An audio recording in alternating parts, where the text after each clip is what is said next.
All right, time now for Football at 4. It's powered by the Inside the Birds podcast, which has a new look, new design, new logo for Season 3. Check out the Inside the Birds podcast with Geoff Mosher and Adam Kaplan. And listen to those guys during Football at 4 right here on the Sports Bash on 97.3 ESPN. Football at 4 is brought to you by PlaySugarHouse.com.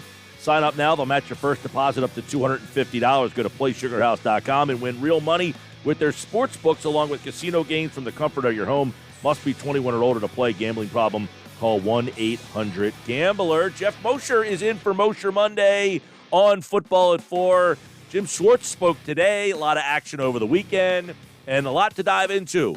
Tomorrow, we have a big NFC East day with Tim McManus, Jordan Raanan, John Keim, Todd Archer, and Football at 4 with Andrew DeCecco. So a lot of NFC East. 3 weeks from the kickoff of the NFL season. Let's get into it now with Geoff Mosher from the Inside the Birds podcast, and he joins us now on the Boardwalk Honda Hotline. What's up, Mosher? But good to be on with you. Yeah, man, and the rebranding. I like the new logo, although I thought the guy made you a little heavier than you are.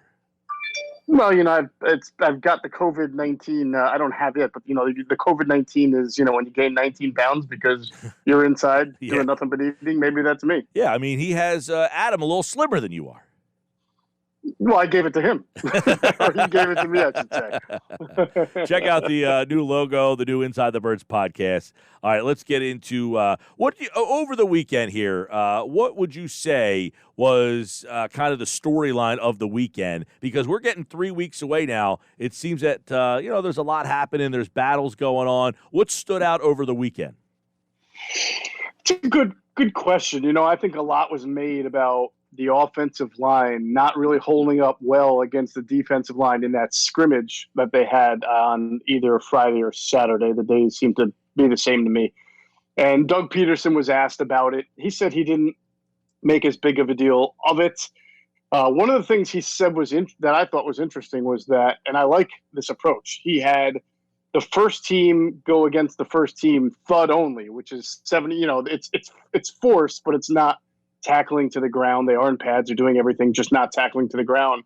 But then he saved that part for second team versus second team. You want your first team. Most of those guys on the first team, offense and defense, most of them know the defense or have played in the league long enough to know and get acclimated. You need to get those guys healthy to the finish line. And by finish line, I mean the end of camp and ready for the regular season. So I can understand Doug scaling back a little bit. And when you go thud, as opposed to full tackling to the ground, it's a little bit unnatural. You're scrimmaging, but you can't do everything you want to do. So I can understand how the offensive line gets manhandled a little bit by a defensive line that's going straight at you, and the offensive line can block, but it's not full on everything. And so Doug said, don't make a big deal of it. He's not concerned. And that to me, the other thing was just the illnesses that kept a couple of people out. Jalen Reagor, I think, was out of that scrimmage. He's had a really nice camp. Everybody should be pretty enthused so far about what he's been able to do, but he did miss that scrimmage, I believe. Sharif Miller, defensive end, competing for that spot, also missed it. A couple of guys that you'd want to see out there were not out there. And so this is a big week coming up for a lot of the guys who are still jockeying for either a spot on the 53 or just proving that they should get more playing time than maybe was previously budgeted for them. You mentioned the offensive line. What's the update with Andre Dillard? It looked like he left with an injury at one point throughout camp. Yeah, he was back out there today not participating. It doesn't look very serious, but that's another guy that he's penciled in as the starting left tackle. He needs reps. He needs to get better. But at the same time, you can't put extra stress on him and turn a small injury into a big one, because then you're going to have a gigantic hole at left tackle. Jordan Mailata is someone that the team is excited about and enthused about, but he missed some of the early part of camp from being on the COVID list. He was behind. All indications are that he's had up and down, inconsistent type of camp, but that's to be expected when you miss a lot of that strength and conditioning ramp up that they had earlier in August. So right now you want your left tackle out there, but at the same time, and this is the game that Doug has to play. He wants certain guys out there, but he cannot afford to have them out for too long and make any injuries worse. Let me ask you this about if Dillard, something happened to him, let's just hypothetically, would they move Peters back to left?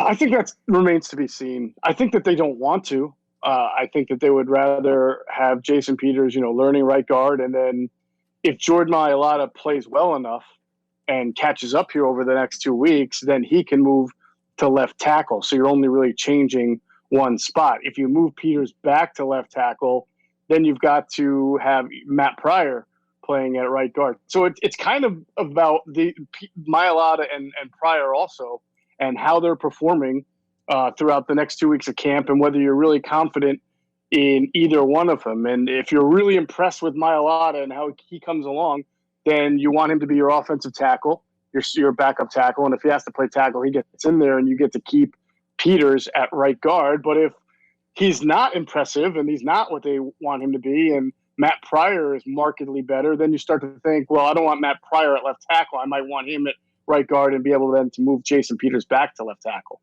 Do you really think that Mailata is close enough to actually start? I mean, in this scenario that we just laid out, it seems like the best option would be Jason Peters to the left and Matt Pryor into the right. I mean, I don't know. I just don't know if Jordan Mailata is that close to being ready to start at left tackle in a real NFL game yet.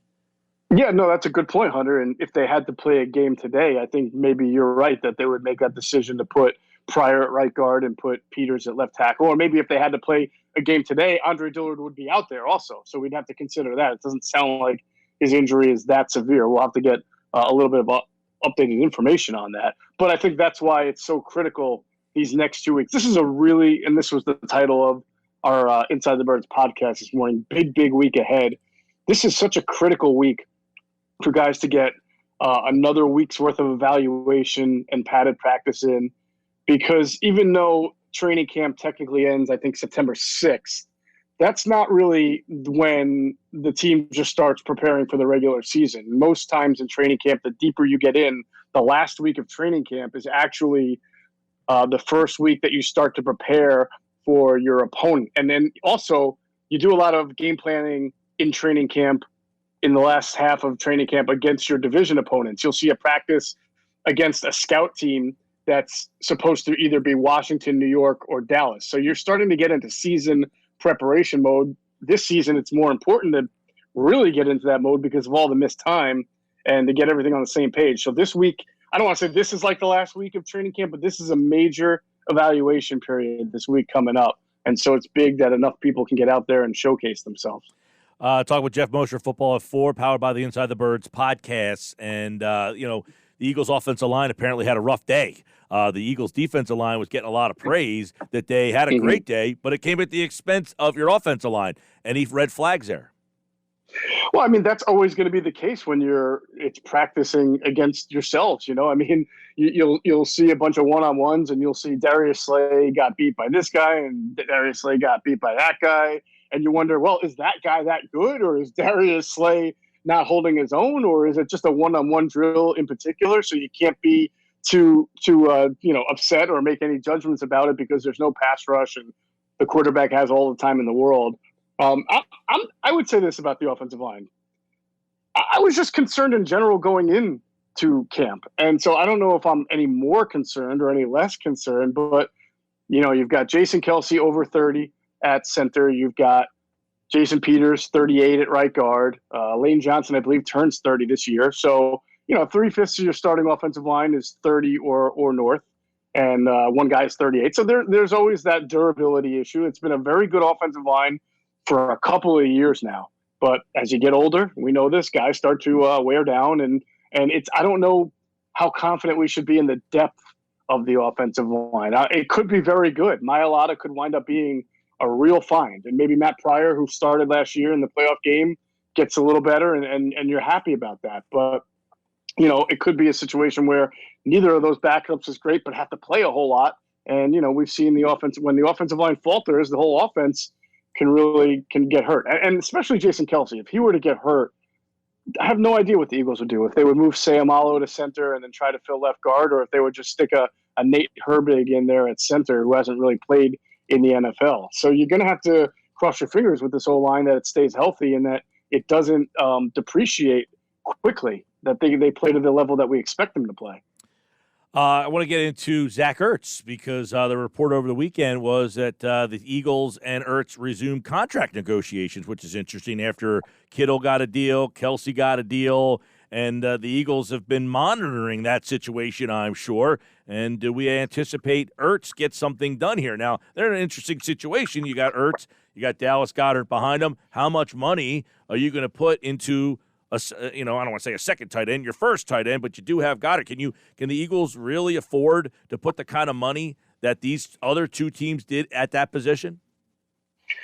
You can always afford to spend money, a lot of money at a certain position if you feel like you're not spending as much money at another position. And also if you prioritize that position.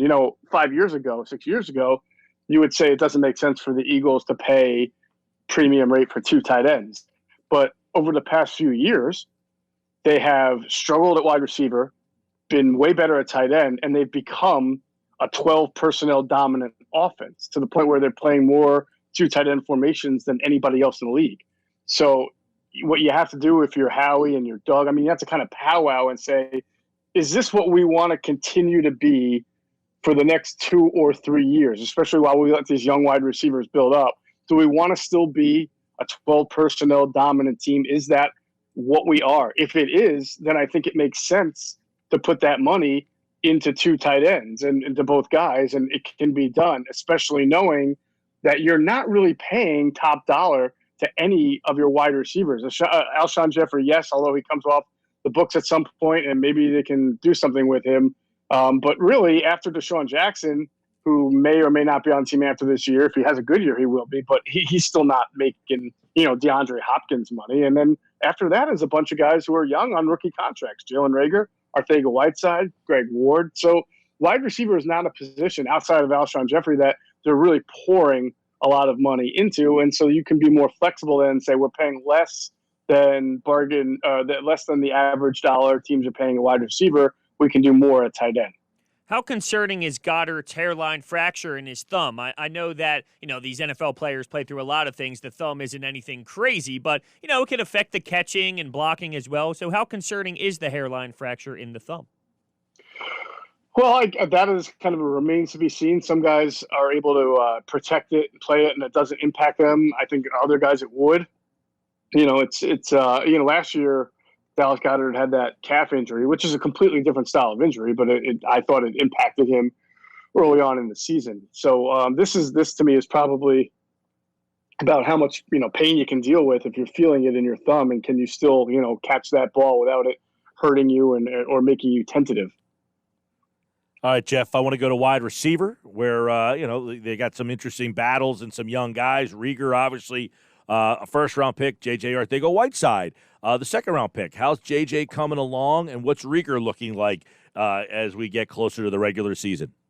Yeah, we'll start with J.J. Arcega-Whiteside. And, I said this in the podcast this morning. If you had a checklist you were going to create for Eagles wide receivers, specifically the young ones, right, what you wanted to see, you would say, A, you want to see J.J. Arcega-Whiteside bounce back from a really bad rookie year and at least show some development in training camp, catch things confidently, show he knows the offense. And you'd want to see Jalen Reagor look the part of a first-round pick. And to them right now, as we sit here today and talk, it's check and check. Arcega-Whiteside has come in. He is playing the X spot. He's also playing the slot. He's catching the ball well from both. He's demonstrating that he knows the offense. He's had good practices. He looks like he's a guy who can play and make an impact. Now, when it all really gets serious, we'll see. But at least for right now, he's done what he's been asked to do. And I would say the same about Jalen. Jalen has come in and really impressed the coaches with his combination of speed and play strength. We already know he's fast. Despite the 40 he ran at the combine, you see his tape speed. It's unbelievable. And he plays strong for a guy who's only 5'11", 195 pounds. They're really impressed with his play strength, his ability to make contested catches. He's caught a number of balls from Carson Wentz that you'd consider that middle or deep middle variety, which you see a lot from the X position. The deep dig is a big route from that slot in the West Coast offense. And separation at the top of the route is something that you also see. I've been told that you've been seeing really well from Jalen Reagor in camp. So, look, we can all talk about stories about guys who had really good camps, and then the season started and it was like blah, and everybody likes to say that. But there's also plenty of guys who had good camps and were good players. So make of it what you will. The point is, you'd rather hear more positive things about guys than negative things. And right now, with both of those receivers, indications are all positive. That's good to hear. And then let's flip out to defense, where Jim Schwartz spoke today. I want to take a look at the battle at defensive end. And, they brought Vinnie Curry in here. They've obviously got Barnett, who's out, and they've got Graham. Josh Sweat, I've heard some good stuff about him. What are you hearing on that position? Yeah, Josh Sweat, I've been told, has had a really nice camp, very, developing, especially as a pass rusher from the edge, which is what he naturally is. Last year, if you remember, he played a lot of inside. After Malik Jackson got hurt, and they wanted to find another pass rusher to play alongside Fletcher Cox in the middle there on the pass rush downs. They tinkered with Josh Sweat. He's got really long arms, I think 35, 36-inch arms, so he's a good guy to have in the middle to bat down those passes and get interior burst. But he's naturally a pass rusher from the edges, and he's shown that mostly this camp. And I think right now, your top four defensive ends I don't even think there's a question about it right now. You've got Brandon Graham, Derek Barnett, Vinnie Curry, and Josh Sweat. Now the question is, do they keep one more, two more, maybe even go crazy and keep three more? I don't know, but you now have a kind of a cauldron of different types of guys. You've got your speed rusher in Jannard Avery. You've got your high motor guy coming off the ACL injury, coach's favorite in Joe Osman. You've got your fourth-round pick from last year, Sharif Miller, who I think this is a big week for because he's a fourth-round pick. And you've got the kid from Stanford that they drafted in the seventh round, Casey Toohill, who has shown good flashes in camp. I don't think he's going to make the team, but you never know. He's flashed well. So you've got those four guys, and the question is, who's going to be the odd man out? I would say right now, based on some of the information I've received, if they had to pick a guy right now to be a 50 end or make that team, it would probably be Jannard Avery because he brings that speed rush that, the first four guys really aren't known for. He's really a speed rusher. So that little X factor might help his development. All right. I do want to ask you about Jim Schwartz's comments today regarding Sidney Jones. Did you get the sense that Jones, this is kind of a make or break for him? I mean, essentially, Schwartz is like, he's running out of time here. Yeah, and then I think everybody felt that way going into this year's camp. He's already missed a little bit of time from injury. And honestly, the starter is Avonte Maddox. So he's gotten all the first-team reps. When Jim Schwartz talks about Avonte Maddox, he talks about nothing but praise. He doesn't say this guy's running out of time to really prove that he belongs. He says this is our guy. He plays bigger than he looks, and he loves him. So to me, you've got Avonte Maddox and Darius Slay. Those are your starters. And and of course, Nickel Roby-Coleman, who's had a really nice camp, is your slot corner. So that's your three corners right there. And after that, just like we talked about with the offensive line, the depth gets a little iffy. Sidney Jones is not really doing anything to make anybody say, yeah, that's the guy that should have been a top 15 pick. And, Crevan LeBlanc is always a hardworking effort guy and can make the team, but he's more of a special team / slot. If you're looking on the outsides and Slayer or Maddox get hurt, Rasul Douglas not having a great camp, doing nothing special, nothing new there. Although last year he did have a really good camp, so I shouldn't say nothing new. But, we saw in the regular season who Rasul Douglas really is. And, they've got the Craig James out there. I've been told has been all right, so maybe there's an opportunity. But beyond the top two, doesn't look so great for outside corner. So you wonder if this is an area that Howie looks to address either in trade or at the waiver cut down, the roster cut down to 53, and then who's on the waiver wire. How impressive has Roby-Coleman been? Seen some good things about his play to this point. We get it, it's just training camp, but his name has been popping up a lot. When he signed, Hunter, with the team, not only was the intel on him that he was a good slot corner, but what made him one of the best is his ability to get his hands on the football. He had a ton of pass breakups, and I don't have the statistics in front of me, but I know he was among the top slot corners in breaking in PBUs, right? And you've seen that in camp already here with the Eagles. He's getting his hands on balls, and that's what you need. Third down, guy get off the field, and a guy who can either pick off a pass or bat those passes down, especially those quick release ones, is invaluable. And so that's what they expect of him. You've seen it in camp, so that's a good thing. Again, when the regular season starts, that's when you really see if everything translates and carries over. But so far, so good, and what they expected when they signed him.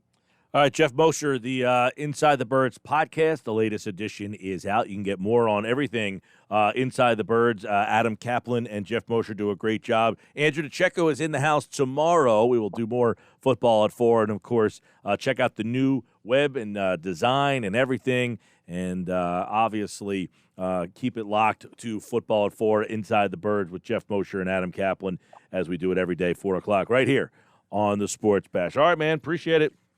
All right, fellas. Have a great rest of your day. Yeah, man. And he, like August, appeared via the Boardwalk Honda hotline, and a lot of Eagle stuff. As we said, just 3 weeks out now. And Football at 4 is brought to you by PlaySugarHouse.com. Sign up now. They'll match your first deposit up to $250.